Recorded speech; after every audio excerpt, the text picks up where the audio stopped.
Welcome to the Fundraising Elevator, where we're all headed up. This podcast is a production of ElevateNonprofit.com, an online learning platform for fundraising event professionals. We're coming to you today from the studios of the AV department.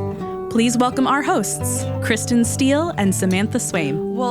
Welcome to the Fundraising Elevator. We are excited to have joining us today Steve Johns, CEO of One Cause. One Cause is one of our favorite platform partners, and we're really excited to have Steve here, not just to talk about the platform, but also to talk about your book. You have a new book out, Fearless, and it is quite an amazing leadership tool. Yep. And so we want to talk to you a lot for our nonprofit friends out there in the sector about how they can learn more from your leadership experience and transpose it into their own leadership experience. So welcome and thanks for joining us today, Steve. Thank you so much for having me. Well, we're glad to have you here. Let's do a formal introduction so everyone can get to know a little bit about Steve. Let's do it. Steve Johns is the CEO of One Cause, a fundraising software company helping nonprofits build better tomorrows. He brings over 30 years of experience in technology, corporate development, venture capital, event production, and entrepreneurship to his role. He's also the author of Fearless, Leadership Lessons at the Crossroads. When he's not leading fearlessly, you can find him jamming to classic rock tunes, walking the sands of Cocoa Beach with his family, or cheering on his beloved Chicago White Sox. Steve, welcome. It's good to have you here. We are talking to, primarily on this podcast, people in the nonprofit sector, yes, leaders in the nonprofit sector. If you believe and consume everything that's out there right now, the nonprofit sector is in a lot of flux. Yes. We're seeing Yes. a lot of transition, primarily around leadership and what that looks like. So for our folks listening and those leaders out there, what advice do you have from them, just from the top, as a big question? Well, that is so true. And what I would say is, what I would like to do is maybe take a longer term perspective on that and say that what I like to tell myself is stay committed to your goal and flexible in your approach. And so that we know that we're all in this for the long haul. And we all know also that we have these short-term day-to-day responsibilities for the organization. Yes, things are changing now, but if you take a long-term perspective, I would equate it to, like, if you look at investing in the stock market as an example, you'll be able to stay focused on the mission and weather your ups and downs. And there's actually a great chart that Giving USA publishes, and it goes back to the early 80s, and you can see how there's a up and down fluctuation in the S&P 500 and giving, and it tracks pretty closely. Yeah. And the movements in the S&P 500 are actually greater than the movements in fundraising.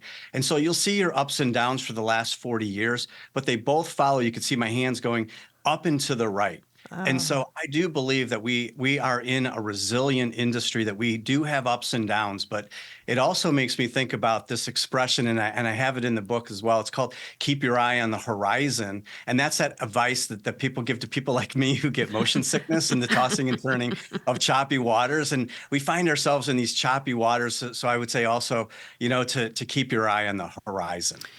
And maybe more specifically, we have some research on Fundraising Outlook.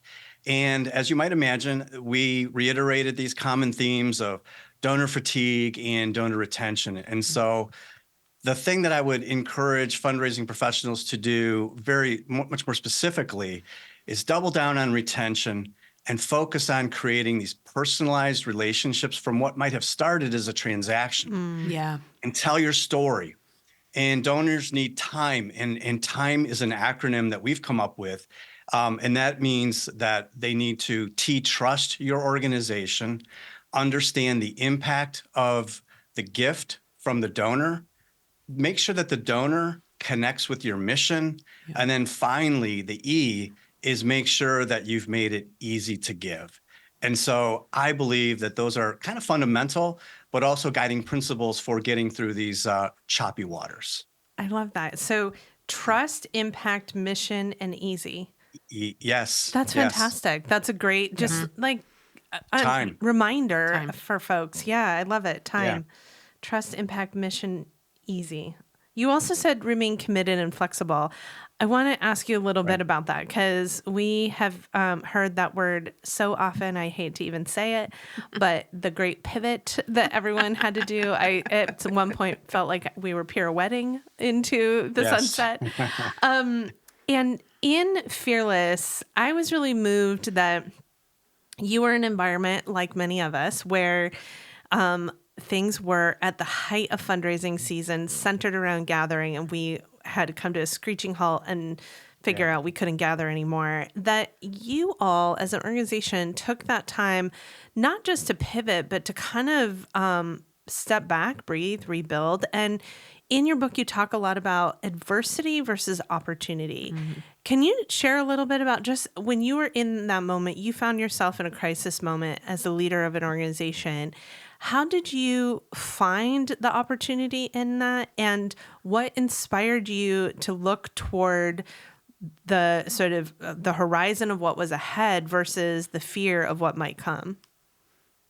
Yeah, you just said it. In 2020, we had to be fearless in the face of adversity, and we had to turn that adversity into opportunity.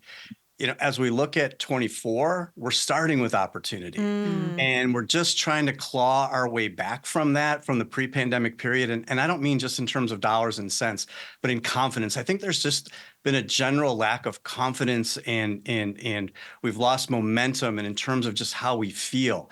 And I think maybe what I'd like to do is take a moment to also define my definition of fearlessness, and it's one that I've embraced, and it's being willing to move forward and take action despite great unknowns and uncertainty. And it's not reckless abandon. It's not impulse. It's not acting without fear. It's acknowledging the fear, making a plan, and moving forward. And I mean, we kind of jumped from 2020, which was the pandemic, to now 2024. But look at what happened in 2022. The pandemic was replaced by global conflict and bank failures and high interest rates and inflation. Yeah. I mean, these challenges didn't keep people at home, but they certainly caused people to pull back on generosity and cause that giving to go down. And so I think that as we enter 24, I feel a little bit more confident. We have inflation cooling, rates stabilizing, stock markets hitting record highs. And so, on that chart that I referenced about the S&P 500 and giving, I have to hearken back to that and look at history as a potential indicator of what happens in the future. And so I'm going to say I remain bullish on 2024 because of these wealth indicators.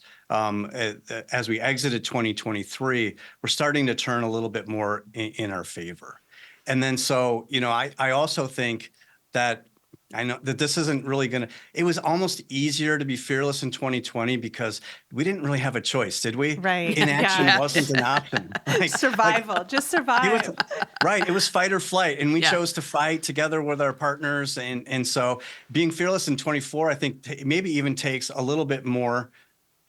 It takes a little bit more courage and to grab the opportunity, make a plan, grab it, don't be complacent, make it happen. And so that's what I'm saying for 2024. I think that we're coming off several years. It's the pandemic, but also these economic factors that were headwinds for all of us in 22 and in 23. And I'm bullish about moving into 24. Well, one of the things that One Cause does that I love as an organization, because you work with so many nonprofits, you do kind of a temperature check in the sector. And you survey the nonprofit sector, you survey your clients to learn from folks in the work every day, what's happening, what trends there are. And your 2024 report just came out, and it is packed full of, I think, exactly what you're saying.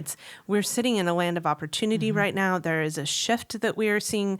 Rooms are full again. People are back in person with events, but now they're also utilizing technology to have virtual events and hybrid events. So I think you're spot on, but I agree. It might be harder to sort of grab on to the fearlessness, especially because, after that sort of fight for survival fearlessness that we had to have in 2020, a lot of our leaders in the executive director and development director space have experienced a lot of exhaustion. And so really finding that sense of hope and connection and opportunity ahead, I think, is an important thing to consider as we start to sort of rebalance. We've all been on this 100% rocky ship, and now it's find that horizon and keep the focus. Well, and I think too, what Steve, what you said that I'm sort of latching onto is I think it's one thing to say fearless leadership, right? as a concept. Right. Go But I do. think it's something entirely different to say that being fearless, doesn't mean you don't have fear.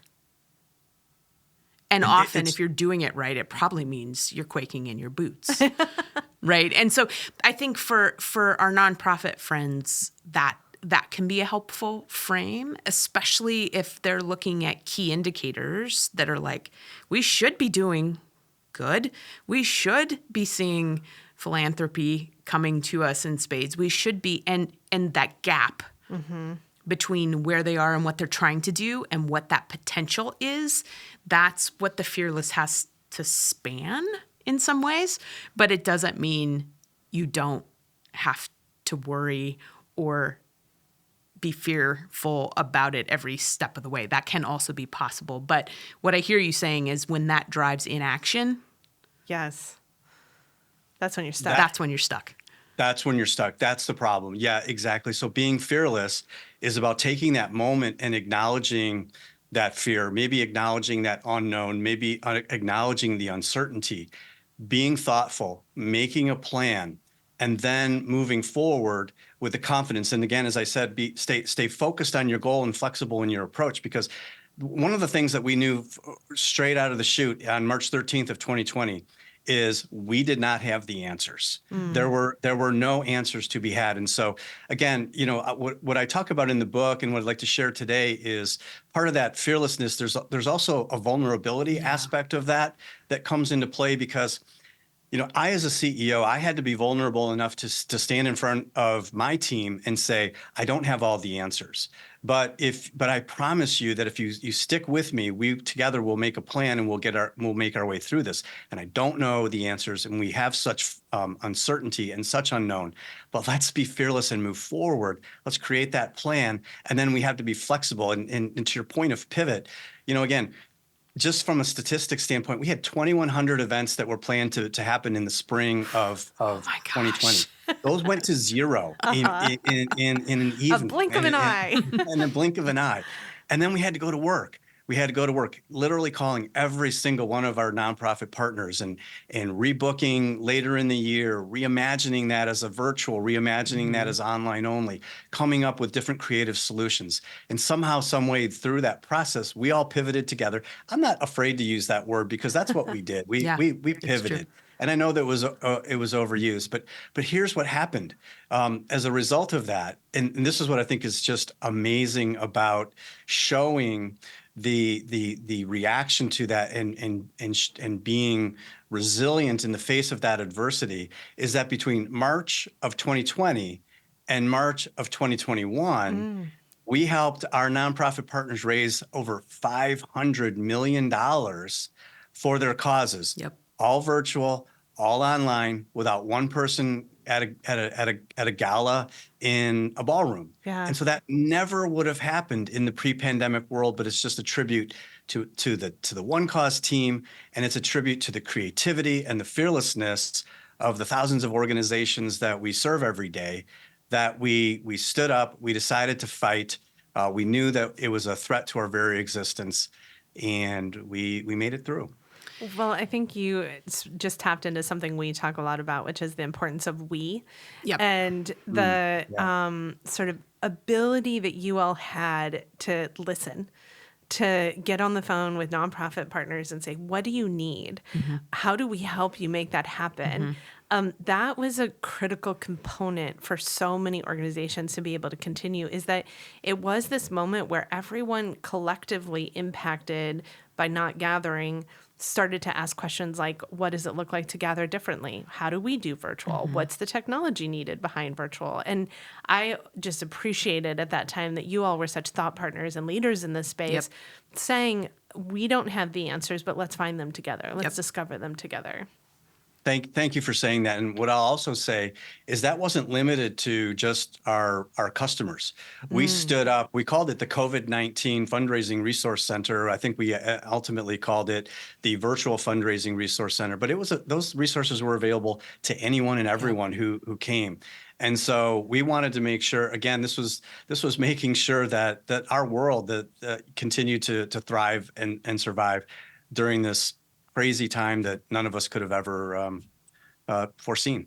Yeah. And that idea that collaboration and partnership, when you're in leadership and looking to sort of move in a direction, that those are who's immediately around you sometimes, but that the real fearlessness sometimes is in casting that wider net and figuring out how collaboration and partnership can look different and can look different with different groups of people, and what the bigger amplified impact of that can look like.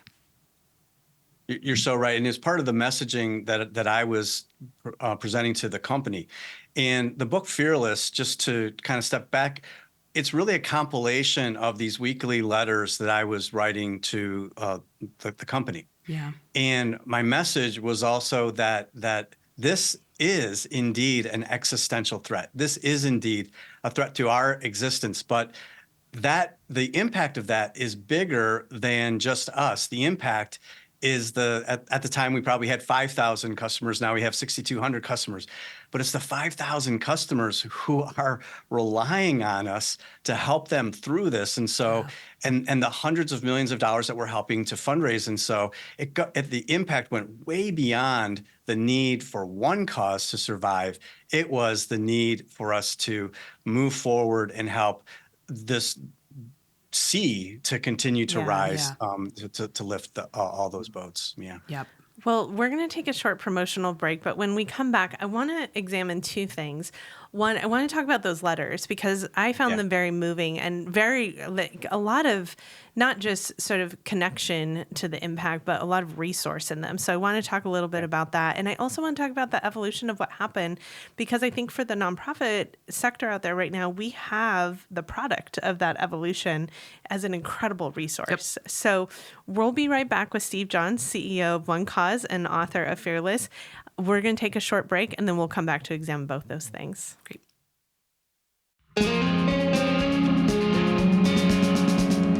The Fundraising Elevator is recorded at the AV department in Portland, Oregon.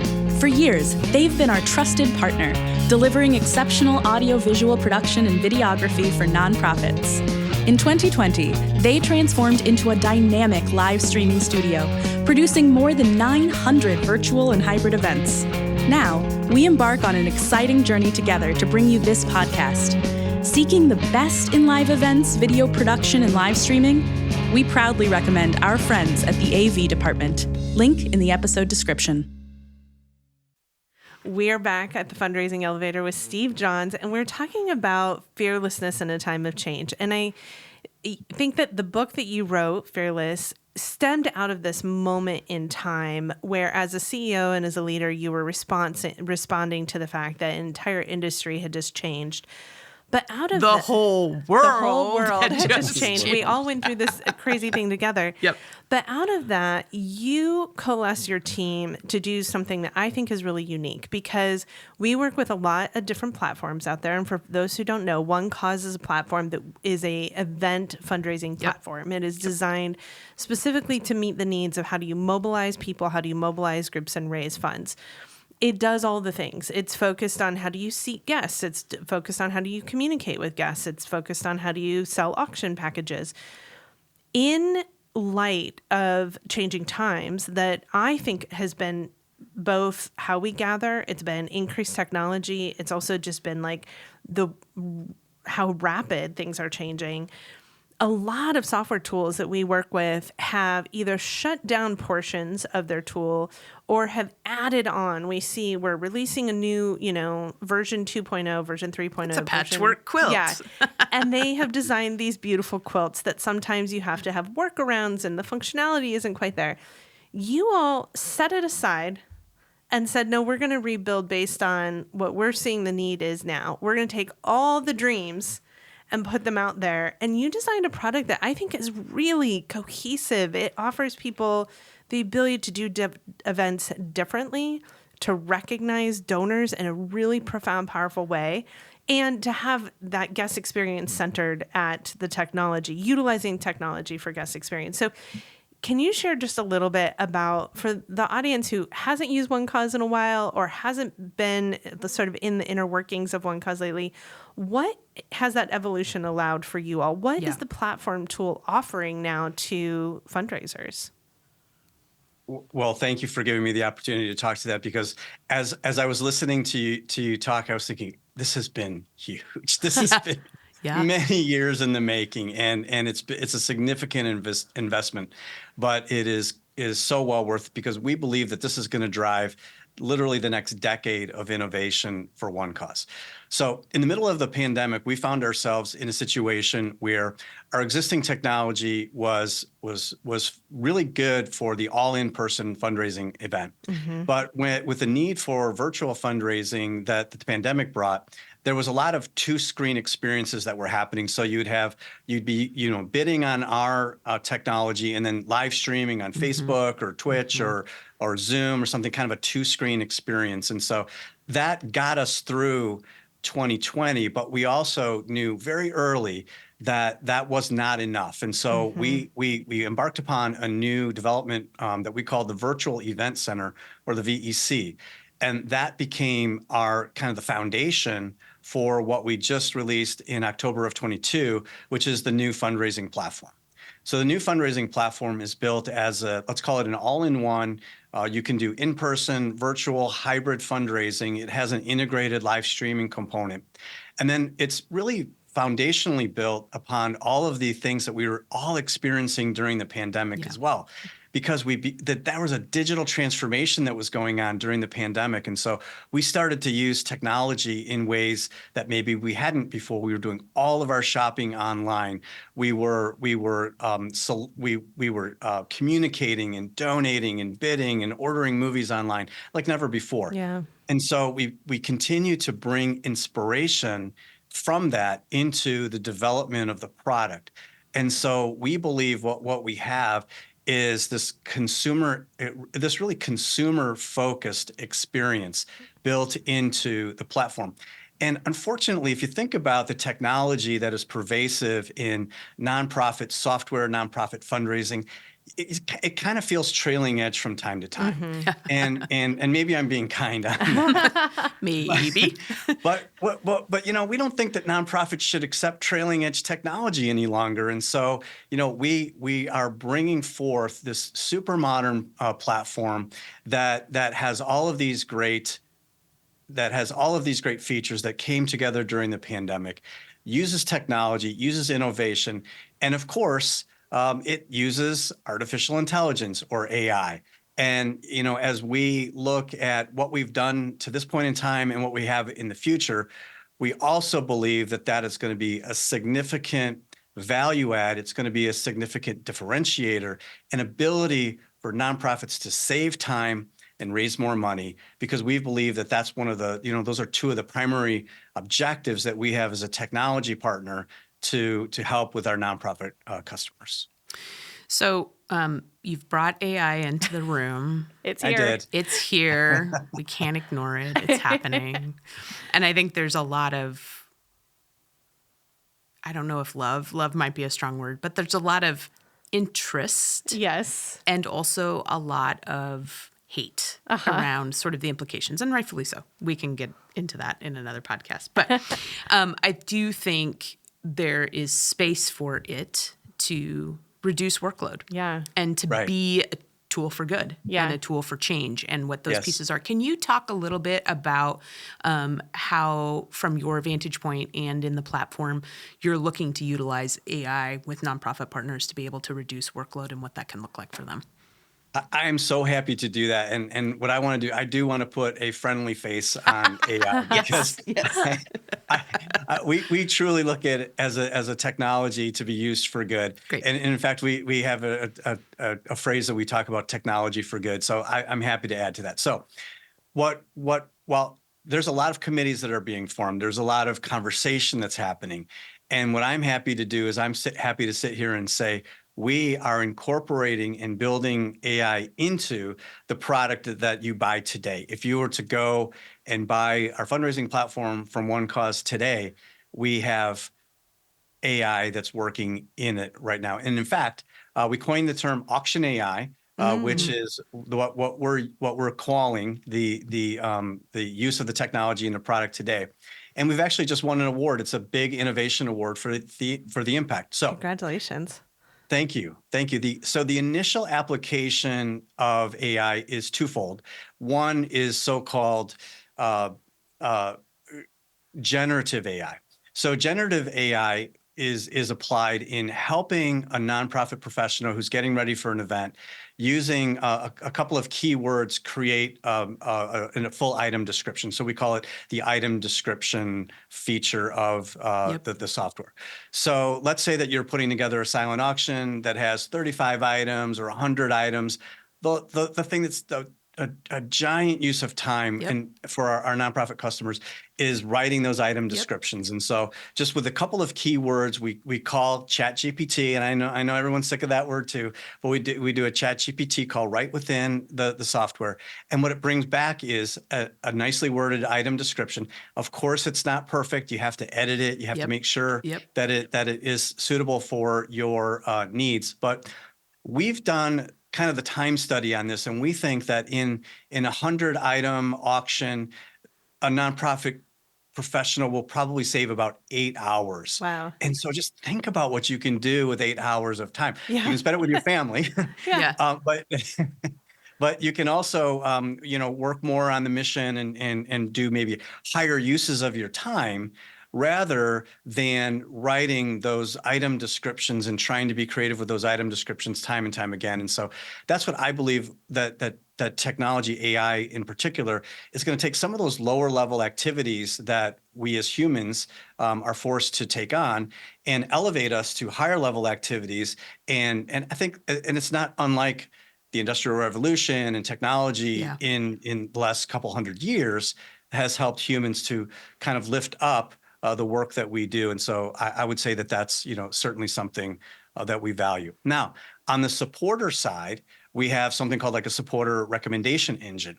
And that is very similar to what you would see on Amazon. If you're shopping on Amazon and you put something into your shopping cart, it said, we noticed that you put that into your shopping cart. And based upon our analytics and our data, we would recommend these 2 items for you also of people frequently bought. And so in the gala situation, if there's a supporter who's bidding on an item, we have trained a model based on our data. We have supported 50, 60,000 nonprofit fundraising events through the years, millions and millions of data points. And so what we've done is we've calculated connections between an item that you're currently bidding on or looking at and similar items that will kind of bring them up then from the list of items into your awareness, into your consciousness.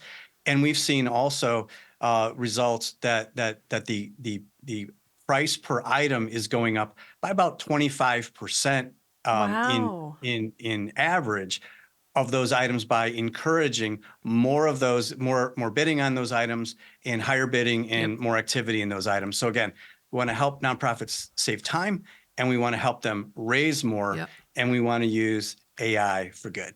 Well, and I think what's fascinating there when you're talking about that, because I hear sort of the like cacophony happening over here from listeners about sort of, what do you mean you're plugging items and what all this is? I just want to call to everybody's attention that when we are talking auctions, folks, we are talking transactions. Right. We are talking about transactional giving. So this is not mission-based moment storytelling giving in the same way. And so there is absolutely runway to start thinking about what are some of those tools and how can you continue to create an experience for folks that matches how they're experiencing the rest of the world around that. I think, as with all things, we can go too far down a road. But also as somebody who has spent many hours, hundreds of hours, writing auction items for clients, right? Yes. That I do see that lift, even if it's that starting point, because I enjoy a week in blank. Yeah. Luxuriate in a week in blank. Yes. Like how many ways can I find a times new can you say adjective for the same thing? AI can find it faster. That throwing it out there and having it bounce back to me with something I can play off can be much quicker. And then you tailor it, add in your own restrictions and thanks to donors and all of those things that are specific to what you're doing. But I love those examples. That 25% increase is not something to shake a stick at. Like I'm hoping people heard that and realized that people are going to see, in utilization of different tools, people are going to see different metrics, and that's something to consider.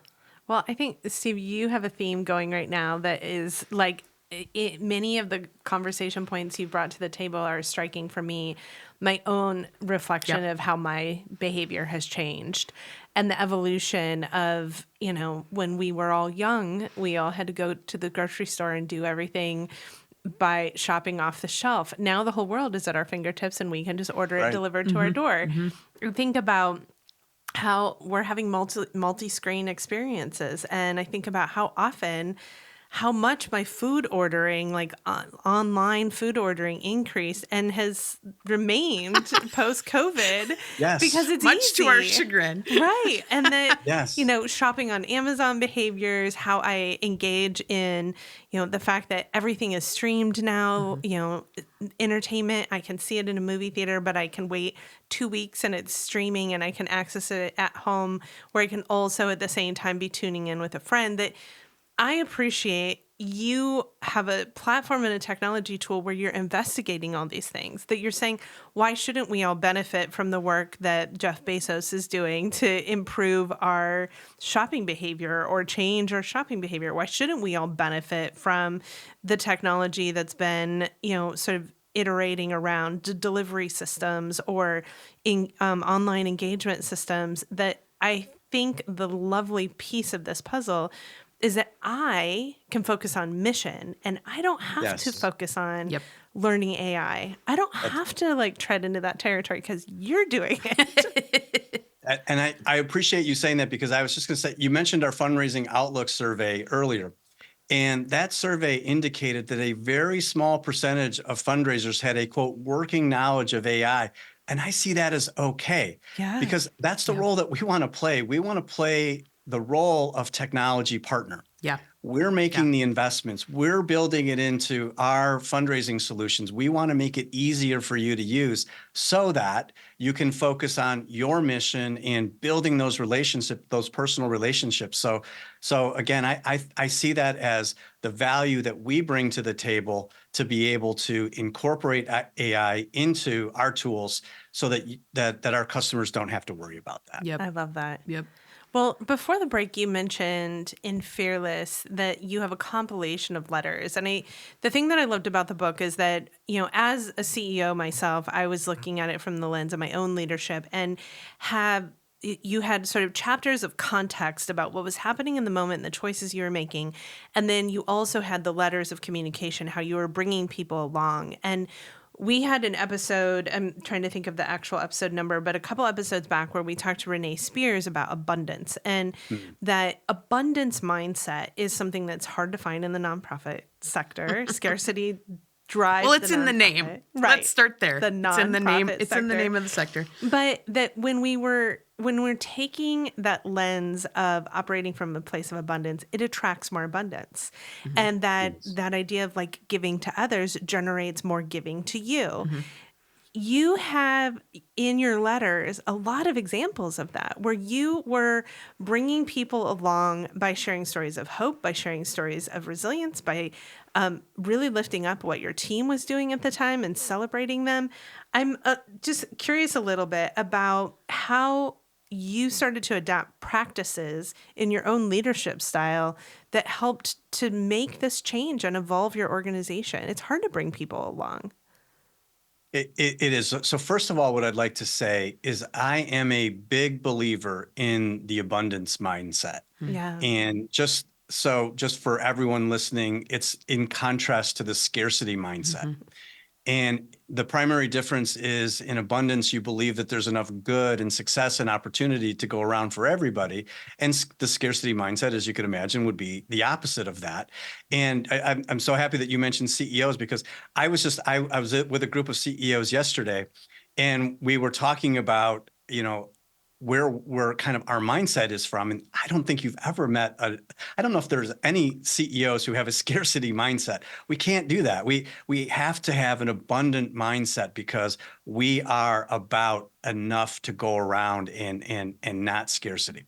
So one thing that I like to do is I like to practice gratitude. And that is something that makes you feel abundant.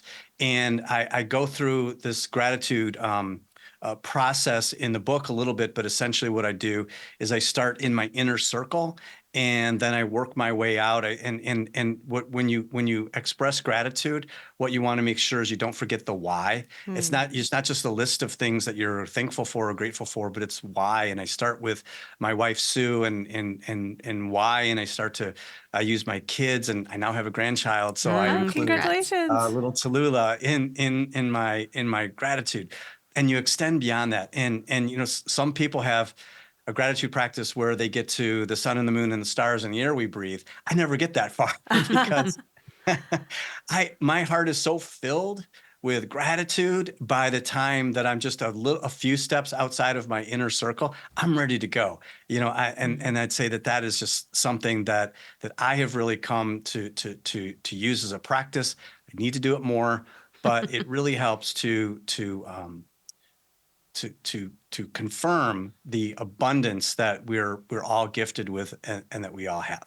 Now, as it relates to the letters, the letter started with being open, basically having open communication. And we were all going through a period of time that we had never experienced before, and we didn't really know when we were going to come out of it. And so the commitment that I made to the company was to be in constant contact with them. And then literally I said, I committed to a weekly update. And seriously, what did I do? It's ambitious. That's ambitious. And so my first couple of updates were pretty, didn't really have a style to them. I hadn't found my voice yet. And if anyone has seen the cover of the book has this beautiful white lotus flower on it. And the first real illustration that I used, or kind of moment of inspiration that I used, came out of the story from ancient Buddhism of the lotus bud that works its way through the mud and the dirty pond water and the muck and mire. And that bud represents potential and moves its way to the top of the pond and opens up to reveal this beautiful lotus flower representing rebirth. And it is by all appearances unscathed by that journey. It's gorgeous, but it is better off for that journey. And when I heard that story, I was in the process of my morning mindfulness activity, listening to my daily calm app. And that was in April of 2020. And that was my first inspiration of, I have to tell this story to my team. This is us. This is our customers. We're in the mud though. We're not a beautiful lotus sitting on top of the pond yet. But I needed to create that vision for what we could be as we worked our way through. And so that was really the beginning. And then I sought inspiration from we were all watching Netflix and the news and anything that I was reading at the time. And I just tried to find, as you said, stories of hope and inspiration, and also sprinkled in my own. I was pretty vulnerable about how I was feeling and what my feelings were, my frustrations with some of the things that were happening at the time, as well as, basically plans, not just hope, but hope that's supported by a vision and a plan and thoughtfulness as we continue to work our way through that. And then it ended up literally in 100 or so letters that I had written to the One Cause team. You see some of the acknowledgments in the book, but I have to tell you, they gave me inspiration back because I got emails in response to that. Steve, thank you so much. My kids know who you are because I read them, your letters of inspiration every week. We talk about you, we talk about them. And they gave me those gifts back through their responses and their letters, and basically saying, how did you know what I was feeling? This is precisely what I needed at this moment in time. So yeah, it was a remarkable time. And we've emerged from that. And I will also say that the lessons that are learned and documented in that book are lessons that we can apply every day to this day. And we actually, it's a fun thing that we have as a team. We're also taking those lessons and calling each other on them as we go through our day. And so it is a reference book as well in terms of what we can learn and apply every day, even in 2024. I love that. I love your story of the lotus. It also brings to mind the Buddhist teaching of pain is inevitable, suffering is optional. Right. Right. And so, I think in terms of leadership throughout, pretending that the bad shit isn't happening doesn't get anybody anywhere. Yeah. In fact, it just widens that gap between you and what's happening, right?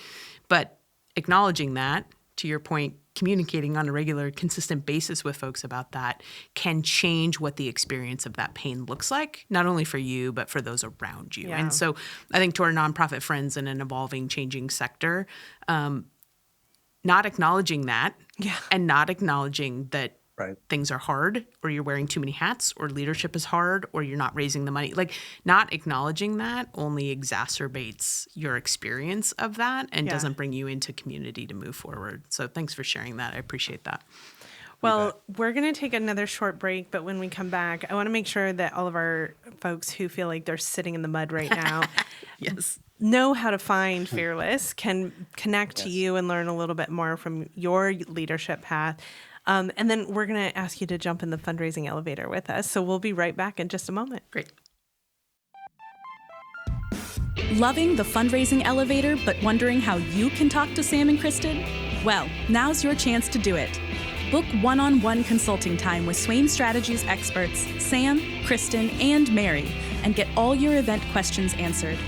Our team has you covered on strategic planning, fundraising strategy, storytelling, data tools, and registration support. Get the tools and the help you need to make the most impact at your fundraising event. Book at elevatenonprofit.com. The link is also in our show notes. Welcome back to the Fundraising Elevator. We are here with Steve Johns, CEO of One Cause. You believe in growth mindset? And in Fearless, you were going to learn Italian. I'd love to know how Italian's going. Oh, you called me out on that one. You can still want to learn Italian. That's all right. So here's the let's turn this into a lesson in goal setting. So a lesson in goal setting is to share your goals with others so that they hold you accountable. We're holding you accountable right now. And so You're I appreciate welcome. you. Yes. I shared this goal with everyone. I have not made any progress. But again, this is a great reminder that this is something that I really want to do. And it isn't just as a learning experience. I plan to spend some time in Italy. I want to take my family there. I want to enjoy the culture. I want to enjoy the culture with the locals, and I want to be able to speak Italian. So I will recommit to learning Italian. Onward. I love it. I'm wondering if you can talk to us a little bit about the importance of giving and serving others as a part of your leadership. So in Fearless, we have a section on the various aspects of what it means to be a servant leader. And I believe that to my core. And I say, whenever I introduce myself, I try to say, I serve as the CEO of One Cause. And I serve as a CEO of One Cause together to serve my team. And then together we serve our nonprofit customers. And so, and in fact, we are helpful as one of our 4 core values. And I'm not sure there's many corporations that have we are helpful as part of their core values. Yeah. And so I believe, servant leadership includes things like empathy and empowering others and humility and caring and listening. And those are, those might be what we would call common sense items, but unfortunately they're not too common. And so, and it's not always true in corporate leadership. And so again, I feel that to serve is a core component of what I do. And I'd like to say that I serve as a CEO of One Cause, and it's a great honor and an opportunity to do so. I love that. Well, we're going to ask you to join us in the fundraising elevator. We ask all of our guests to take a little journey with us where we're all headed up to the penthouse where the party is, to ask about a party or a celebration or gathering that you went to that was memorable and what made it stand out for you. What made it memorable for you? What I'll do is I'll grab something from the book, because we had so many great experiences that were documented in the book, and that's what I love so much about it, because the book wasn't about Steve Jobs, it wasn't about one cause, it was about how we all together were working with our nonprofit partners in moving forward and continuing to fundraise. And we had some really great creative examples that we could sit here for hours to talk about them.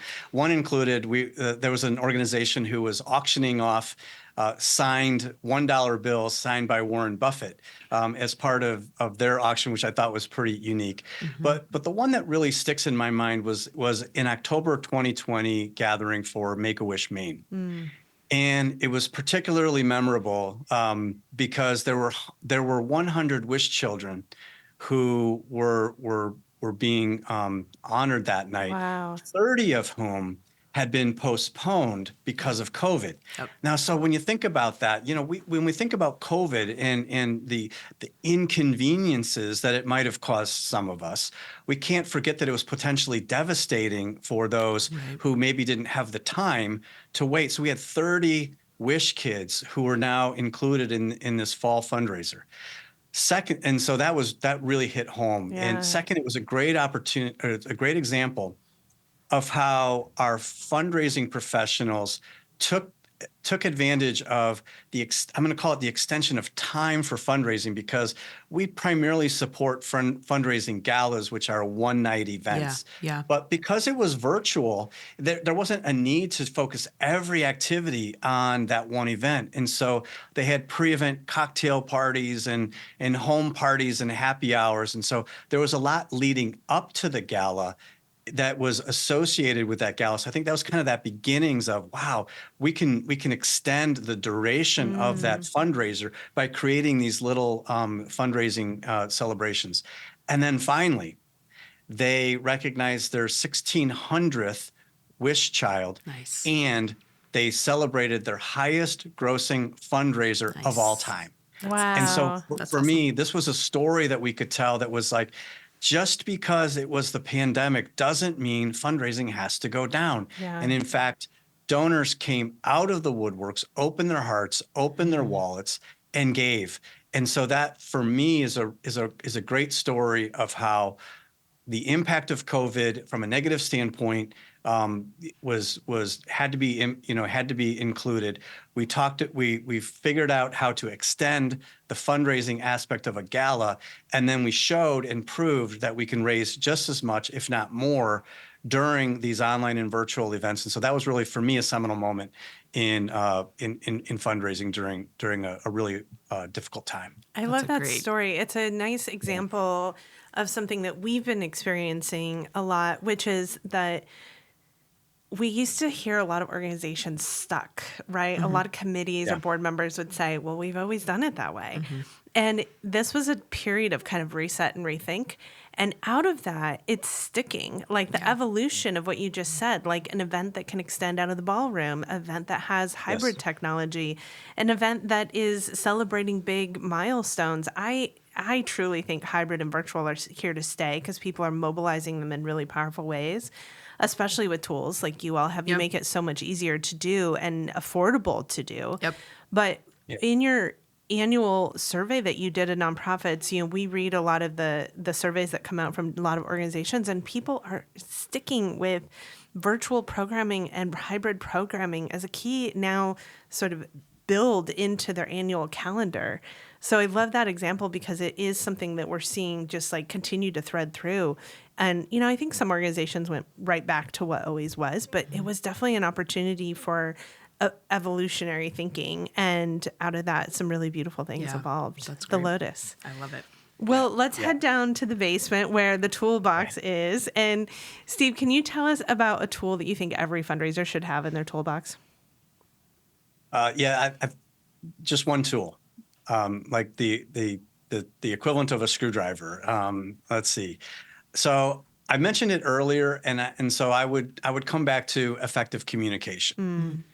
I would say there's a lot of, we obviously have a lot of tools that we need, and so you're making me choose one. So I'm going to say effective communication. So when I think about from the very beginning, we've talked about it from the very beginning of the pandemic when I had to step up and communicate to my team what needed to happen, what we needed to do through the updates, through our communications with our customers, through their communications with their donors, and everything that had to transpire to what we're doing today in the face of economic uncertainty, in the face of continued lack of directions at times. I would say that effective communication, and I would say this, even when you don't have all the answers, communicating with people they will grant you grace. They will, that's all they want sometimes is just, you may not have the answers, just talk to me, communicate with me. And so that's what I would say is good, effective communication can get you through the toughest of times and get everyone to come along with you. And that's ultimately what we're looking for in terms of leadership. I love that.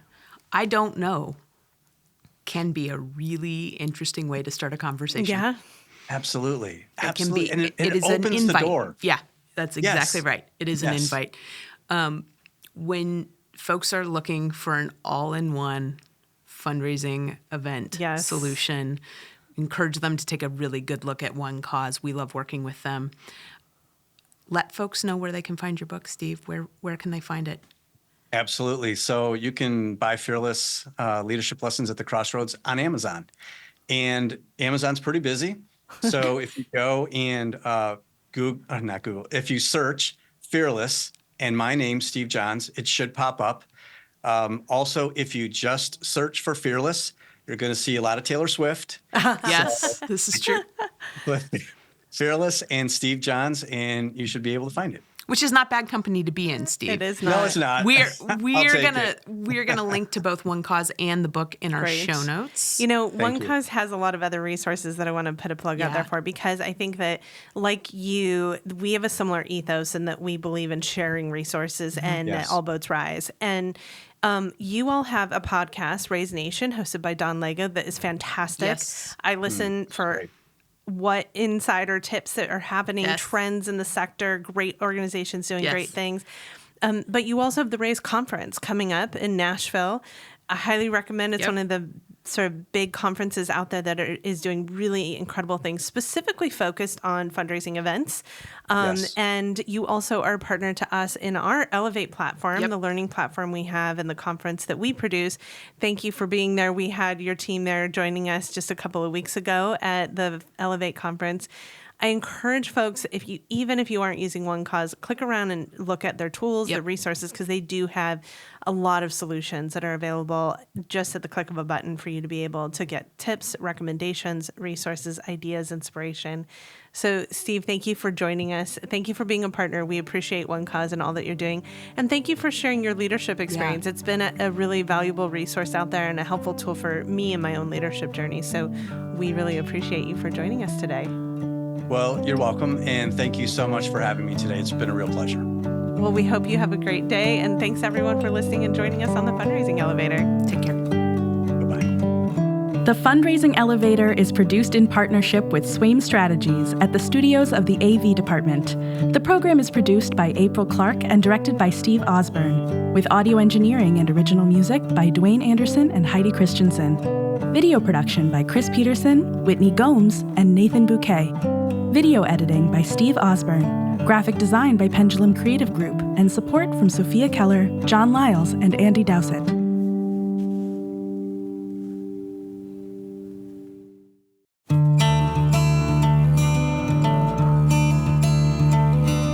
At Elevate, we believe in bringing people together. Our online learning platform for fundraising events has webinars, workshops, downloadable tools, and more, designed to save you time and stress when planning your next event. We're getting nonprofit, development, and event planning professionals the tools and ideas they need to create events that inspire donors and raise more money. So join us at elevatenonprofit.com. The link is also in our show notes.